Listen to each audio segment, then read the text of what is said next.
Alden, it's your update. Yung post ng O-Secure para kay Alden. Yan o, gwapo pa nga ng model ng O-Secure. Grabe yan. Yan. Trending pa nga ang pulang araw sa Netflix.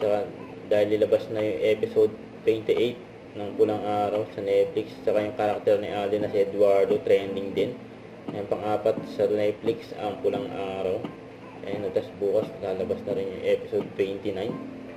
Grabe yun. Ito, during taping ni Alden ng pulang araw. Ayun, kasama ni Eduardo de la Cruz si Kulot.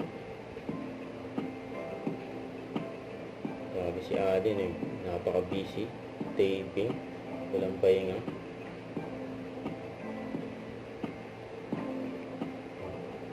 Kasi yan pa. Ni-interview si Alden ni Miss Aubrey Caramped sa taping ng pulang araw. Huwag kalimutan mag-subscribe, click ang notification bell kung may update. Ito po ang Richard Reaction Vlog. Bye guys, thank you for watching.